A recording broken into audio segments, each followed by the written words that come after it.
Buenas noches, amigos. Acomódense bien, porque lo que voy a contarles esta noche no los dejará dormir tranquilos. Pueden apagar las luces si se atreven, pero les advierto, después de escuchar esta historia, quizás prefieran dejarlas encendidas. ¿Alguna vez han sentido que un lugar los observa? ¿Que las paredes tienen memoria y los pasillos guardan secretos que nunca debieron salir a la luz? Pues déjenme hablarles de un lugar donde el tiempo se detuvo hace décadas, donde los ecos de risas infantiles se convirtieron en susurros aterradores, y donde la muerte decidió quedarse a vivir. Hoy les contaré sobre la Escuela Primaria San Miguel, conocida en todo el pueblo simplemente como la Escuela Maldita. Esta es una historia real, documentada, verificada por decenas de testigos que juraron nunca más acercarse a ese edificio abandonado. Así que respiren hondo, porque una vez que crucemos las puertas oxidadas de San Miguel, no hay vuelta atrás. Todo comenzó en 1952, en un pequeño pueblo llamado Valle Oscuro, enclavado entre montañas donde la niebla nunca se disipa del todo. La escuela primaria San Miguel era el orgullo de la comunidad, un edificio de 3 pisos construido con piedra gris, con amplios ventanales y un patio donde los niños jugaban durante el recreo. 200 alumnos asistían diariamente, llenando sus pasillos de vida y alegría. Pero había algo que nadie sabía. Algo que el director de construcción y los ingenieros decidieron ocultar por codicia. El terreno donde edificaron la escuela había sido, 100 años atrás, un cementerio clandestino. Durante las guerras civiles del siglo XIX, ese lugar sirvió como fosa común para enterrar a los caídos sin nombre, sin ceremonias, sin respeto. Cientos de cuerpos apilados en la tierra, olvidados por la historia. Los ancianos del pueblo lo recordaban. Advertían a quien quisiera escuchar que ese terreno estaba maldito, que las almas inquietas merodeaban por las noches, que se escuchaban lamentos cuando caía la oscuridad. Pero nadie les hizo caso. El progreso no tiene tiempo para supersticiones, ¿verdad? Qué equivocados estaban. La escuela operó con normalidad durante 3 años. Los niños aprendían, los maestros enseñaban, y las familias confiaban en que sus hijos estaban seguros. Hasta que llegó el invierno de 1955. Diciembre fue especialmente frío ese año. La nieve cubrió las montañas y el viento aullaba por las noches como un animal herido. Los niños llegaban cada mañana tiritando, frotándose las manos para calentarse. Fue entonces cuando comenzaron los primeros incidentes extraños. La maestra Carmela, una mujer seria de unos 50 años que llevaba 20 enseñando, fue la primera en reportar algo inusual. Durante una clase de matemáticas, todos sus alumnos dejaron de prestar atención simultáneamente. Todos miraban hacia la ventana. Cuando ella preguntó qué ocurría, una niña de 7 años llamada Rosa levantó la mano temblorosa y dijo: «Maestra, ¿quién es ese señor que nos mira desde afuera?» Carmela se acercó a la ventana. No había nadie. El patio estaba vacío, cubierto de nieve inmaculada. Ni una sola huella. Pero 25 niños juraban haber visto a un hombre vestido de negro, sin rostro, observándolos fijamente desde el otro lado del cristal. Llamado a la acción. Antes de continuar con lo que pasó después, amigos míos, necesito pedirles un favor. Si esta historia les está erizando la piel tanto como a mí cuando la investigué, dejen su like en este video. Suscríbanse al canal si quieren más historias que les robarán el sueño. Y activen la campanita, porque las almas de la escuela maldita no perdonan a quienes se van sin dejar su marca. Créanme, querrán estar aquí cuando les cuente lo que encontraron en el sótano. Ahora sí, volvamos a aquella escuela condenada. Los incidentes se multiplicaron. Puertas que se cerraban solas con violencia, arrastrando dedos de niños que quedaban atrapados. Grifos que se abrían en medio de la noche, inundando los baños. Pero lo más perturbador era la escalera del 3er piso. El conserje, don Eugenio, un hombre corpulento que no le temía a nada, juró que esa escalera cambiaba. Según él, algunos días tenía 18 escalones, otros días tenía 23. Lo anotaba en su libreta, obsesionado con demostrarlo. Sus compañeros pensaban que estaba perdiendo la razón. Una tarde de enero, 3 alumnas de 5º grado fueron castigadas por la directora. Debían quedarse después de clases a limpiar el salón del 3er piso. Sus nombres eran Patricia, Lucía y Marta. Las 3 tenían 11 años. Terminaron su castigo cerca de las 6 de la tarde, cuando ya había oscurecido. El resto de la escuela estaba vacío. Las niñas comenzaron a bajar por la escalera principal, aquella escalera de la que don Eugenio desconfiaba. Sus pasos resonaban en el silencio absoluto. Pero algo andaba mal. Seguían bajando, pero nunca llegaban al segundo piso. Patricia comenzó a contar en voz alta. 1, 2, 3, 4. Cuando llegó a 30 escalones, empezó a gritar. Esa escalera solo tenía 18. ¿Dónde estaban? Las 3 niñas corrieron hacia abajo, desesperadas, tropezando, cayendo, levantándose. La escalera parecía estirarse infinitamente. Las paredes se hacían más estrechas, el aire más frío. Y entonces lo escucharon, pasos detrás de ellas. Alguien bajaba también, pero más rápido. Mucho más rápido. Lucía fue la última. Sintió una mano helada agarrarle el tobillo. Cayó de bruces y sus amigas la jalaron con todas sus fuerzas. Cuando finalmente llegaron al primer piso, después de lo que juraron fueron más de 100 escalones, salieron corriendo a la calle, llorando y gritando. Al día siguiente, Lucía tenía marcas en el tobillo. 5 dedos morados, como si una mano congelada la hubiera agarrado. Esas marcas nunca desaparecieron completamente. Las llevó hasta su muerte, 60 años después. Febrero trajo consigo el incidente que cambiaría todo. La maestra Elena, joven, recién graduada de la normal, apenas llevaba 6 meses trabajando en San Miguel. Era querida por todos, especialmente por sus alumnos de segundo grado, a quienes trataba con ternura maternal. Una mañana, Elena llegó temprano como siempre. Necesitaba preparar materiales para la clase. Entró a su salón, encendió la luz, y se quedó paralizada. En el pizarrón, alguien había escrito con tiza blanca. No deberían estar aquí. Esta es nuestra casa. Elena sintió que la temperatura bajaba drásticamente. Su aliento se hacía visible.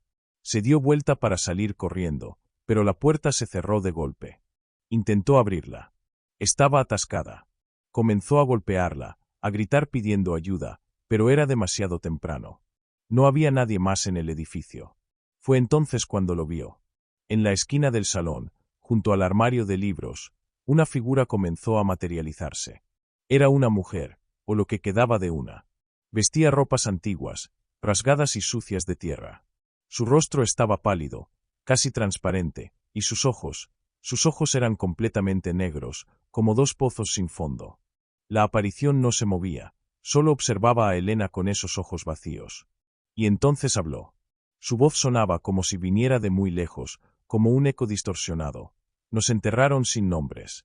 Nos olvidaron. Ahora nadie se irá. Elena perdió el conocimiento. La encontraron 2 horas después, cuando el conserje llegó a abrir. Estaba tirada en el piso, fría como el hielo, aunque seguía viva. Pero cuando despertó en el hospital, ya no era la misma. Había envejecido. Su cabello, antes negro azabache, ahora tenía mechones completamente blancos. Sus ojos miraban al vacío. No volvió a hablar con coherencia durante el resto de su vida. Los doctores dijeron que había sufrido un shock severo, quizás un derrame cerebral. Pero Elena escribió algo antes de perder completamente la razón. En un papel arrugado, con letra temblorosa, escribió: «Los muertos quieren a los niños. Van a llevarlos abajo». Las autoridades no podían seguir ignorando lo que ocurría. Los padres exigían respuestas. Varios retiraron a sus hijos de la escuela. Pero la directora, la señora Gutiérrez, una mujer terca y rígida, insistía en que todo eran supersticiones y nerviosismo colectivo. Hasta que llegó el 15 de marzo de 1955. Un día que Valle Oscuro nunca olvidará. Era un martes común. 180 niños asistieron a clases. Todo transcurría con normalidad hasta las 11 de la mañana, cuando comenzó el recreo. Los niños salieron al patio a jugar. Sus risas llenaban el aire frío de la mañana. Entonces, sin previo aviso, el suelo comenzó a temblar. No era un terremoto. Era algo diferente. El patio empezó a hundirse en el centro, como si la tierra se abriera. Los niños gritaban, corrían hacia los bordes, pero el hundimiento era demasiado rápido. 12 niños cayeron al agujero que se abrió en el centro del patio. Sus gritos resonaban desde la oscuridad. Los maestros corrieron a ayudar, asomándose al borde del abismo. Era profundo, muy profundo. No se veía el fondo. Se llamó a los bomberos, a los rescatistas, al ejército. Bajaron con cuerdas y linternas. Lo que encontraron los dejó marcados para siempre. No era solo un socavón. Era una cámara subterránea, una antigua fosa común que el tiempo había convertido en caverna. Y allí, entre huesos y calaveras centenarias, estaban los 12 niños. Todos muertos. No habían muerto por la caída. No tenían lesiones graves. Simplemente, habían dejado de respirar. Pero eso no era lo peor. Los rescatistas encontraron algo más en esa caverna. Cientos de huesos humanos, amontonados sin orden. Y en las paredes, arañazos. Miles de arañazos, como si aquellas personas hubieran sido enterradas vivas, intentando salir. Y entre los arañazos, palabras grabadas en la piedra: venganza, justicia, no nos olvidarán. Uno de los rescatistas, un hombre llamado Roberto, juró hasta su muerte que mientras sacaban los cuerpos de los niños, escuchó risas. Risas infantiles mezcladas con lamentos adultos. Y que sintió manos, docenas de manos invisibles, empujándolo, tirando de su ropa, susurrando a su oído: únete a nosotros. La escuela primaria San Miguel cerró sus puertas inmediatamente. Fue declarada zona de desastre y posteriormente, cuando la verdad sobre el cementerio clandestino salió a la luz, se ordenó su clausura permanente. Pero nadie quiso derribarla.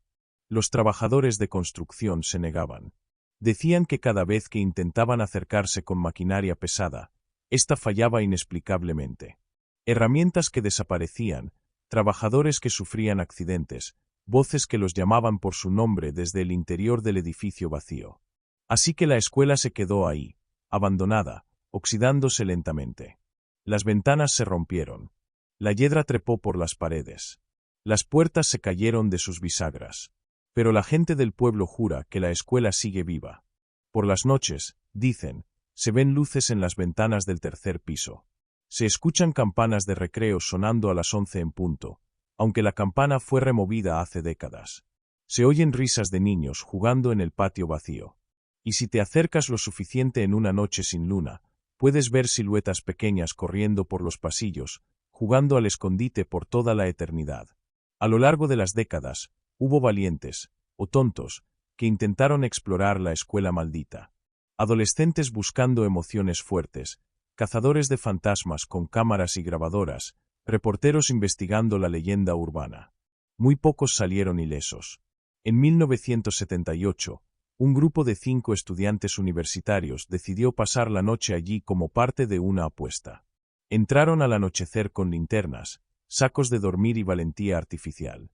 Solo 4 salieron al amanecer, corriendo y gritando como locos. El quinto, un joven llamado Miguel, desapareció. Lo buscaron durante semanas. La policía peinó cada centímetro de la escuela. Nunca lo encontraron. Pero sus amigos contaron lo que pasó. Según ellos, estaban explorando el sótano cuando escucharon pasos de niños bajando las escaleras. Muchos niños. Apagaron las linternas e intentaron esconderse. En la oscuridad total, sintieron presencias rodeándolos. Pequeñas manos frías tocando sus rostros, sus brazos, su cabello. Miguel gritó. Les dijo a sus amigos que veía algo, que había niños ahí, docenas de niños mirándolos. Pero sus amigos solo veían oscuridad. Miguel comenzó a caminar hacia un rincón del sótano, como hipnotizado. Sus amigos trataron de detenerlo, pero era como si una fuerza invisible lo jalara. Miguel desapareció en la pared. Literalmente.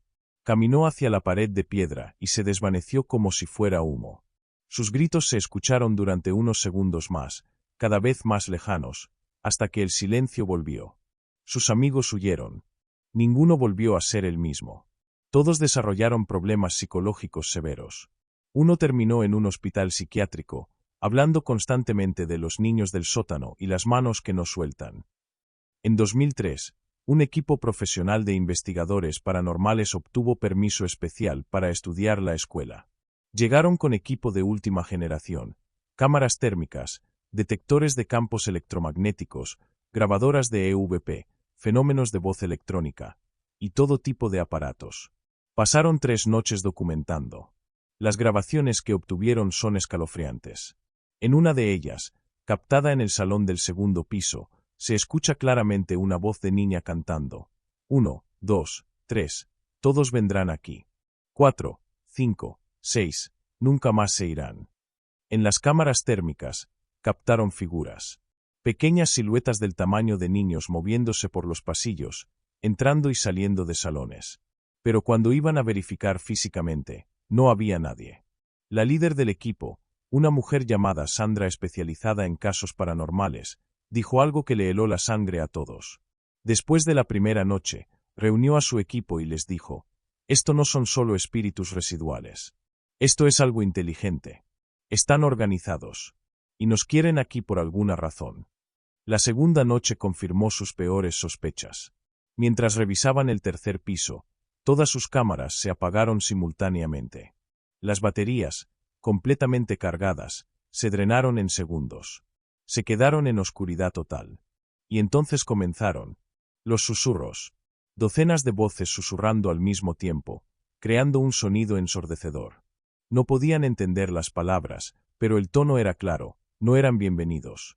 Uno de los investigadores, Carlos, sintió que alguien le jalaba la chaqueta. Se dio vuelta con la linterna. No había nadie. Pero su chaqueta tenía marcas de manos pequeñas, sucias de tierra, como si alguien con manos cubiertas de barro lo hubiera tocado. Abandonaron la investigación la tercera noche.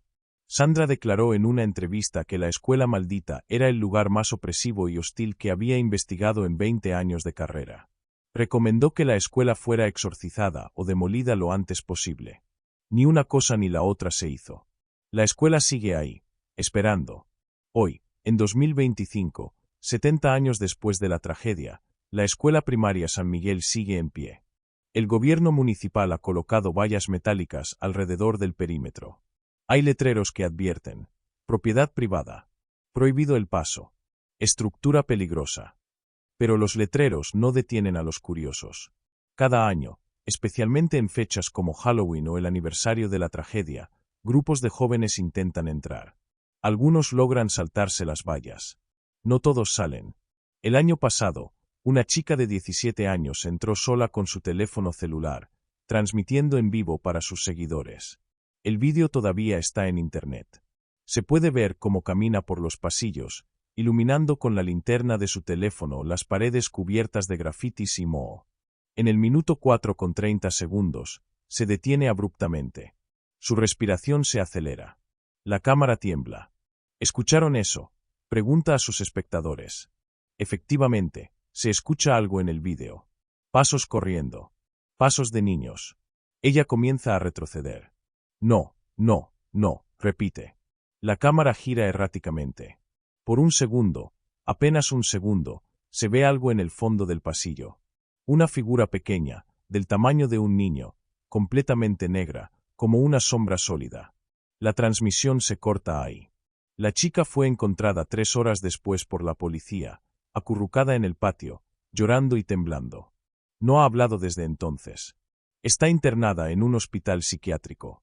Los doctores dicen que sufrió un colapso nervioso severo. Hablé con don Rodrigo, ahora un anciano de 85 años, quien fue alumno de San Miguel en 1954, un año antes de la tragedia. Le pregunté qué recordaba. Sus manos temblaban mientras hablaba. Yo era solo un niño de 9 años. Recuerdo que nunca me gustó esa escuela. Siempre hacía frío, incluso en verano. Los salones olían raro, como a tierra húmeda. Y por las noches, cuando mi madre me mandaba a buscar algo que había olvidado, me negaba rotundamente. Había algo en ese lugar que te hacía sentir observado. Don Rodrigo perdió a 3 de sus compañeros en el incidente del patio. Jugábamos fútbol juntos el día anterior, me dijo con lágrimas en los ojos. Al día siguiente estaban muertos. Nunca entendí por qué. Eran buenos niños. No merecían eso. Le pregunté si creía que la escuela estaba maldita. Se quedó en silencio un largo momento antes de responder. No sé si está maldita, hijo. Pero sí sé que ese lugar tiene hambre. Y no ha terminado de alimentarse. Investigando archivos antiguos en la biblioteca municipal, encontré documentos que nunca fueron revelados al público. Reportes del inspector de construcción de 1952 que advertían sobre el terreno inestable y recomendaban estudios adicionales antes de edificar. Estos reportes fueron ignorados. También encontré cartas. Cartas de los trabajadores de construcción al director de obras públicas, explicando que habían encontrado huesos humanos mientras excavaban los cimientos. Pidieron detener la obra. Les respondieron que siguieran trabajando y mantuvieran silencio. ¿Cuántos cuerpos hay realmente bajo esa escuela? Los registros históricos mencionan aproximadamente 200, pero los trabajadores hablaban de cientos, tal vez 1000. Nunca se hizo un conteo oficial. Nunca se realizaron los ritos funerarios apropiados. Solo los cubrieron con cemento y construyeron encima. Es como si hubieran preparado el escenario perfecto para una tragedia. Edificar sobre muertos sin nombre, sin honrar sus memorias, sin reconocer su existencia. ¿Y luego llenar ese lugar con niños inocentes? Era una receta para el desastre. Conclusión: la escuela que nunca duerme. Así que ahí la tienen, amigos. La historia de la escuela maldita. Un edificio que debió ser un lugar de aprendizaje y alegría, convertido en un monumento al horror por la codicia y la negligencia humana. Dicen que en las noches especialmente oscuras, cuando la niebla baja espesa sobre Valle Oscuro, si te paras frente a las puertas oxidadas de San Miguel y escuchas con atención, todavía puedes oír la campana de recreo. Puedes escuchar risas de niños que nunca crecieron, que quedaron atrapados entre este mundo y el siguiente. Y si eres lo suficientemente tonto, o valiente, como para cruzar esas puertas, dicen que los niños te darán la bienvenida. Te invitarán a jugar. Te mostrarán sus salones. Te presentarán a sus maestros espectrales. Pero recuerda lo que le pasó a Miguel, a Elena, a todos los que creyeron que podían entrar y salir sin consecuencias. La escuela maldita no deja ir fácilmente a sus visitantes. Algunos quedan marcados para siempre. Otros nunca salen. La escuela sigue ahí, esperando. Las autoridades no la demolerán. Los exorcistas se han negado a intentarlo después de lo que pasó con el padre Domingo en 1987, pero esa es otra historia para otra noche. Por ahora, les dejo con esta pregunta que me ha quitado el sueño desde que comencé a investigar este caso. ¿Qué pasaría si esos 12 niños que murieron en 1955 no fueron las últimas víctimas? ¿Qué pasaría si la escuela todavía está cobrando vidas, una por una, década tras década, alimentando algo antiguo y hambriento que vive en sus cimientos? Y ahora, amigos, quiero saber de ustedes. ¿Qué harían si descubrieran que la escuela o el edificio donde estudian o trabajan fue construido sobre un cementerio olvidado? ¿Entrarían a la escuela maldita si tuvieran la oportunidad, solo para comprobar si las historias son reales? ¿O hay algo en su propia ciudad, en su propio pueblo, que todos evitan pero nadie se atreve a hablar de ello? Cuéntenmelo en los comentarios. Me encanta leer sus historias y experiencias paranormales. Y quién sabe, tal vez su historia sea la próxima que investigue y les cuente en este canal. Hasta la próxima noche, amigos. Duerman bien, si pueden.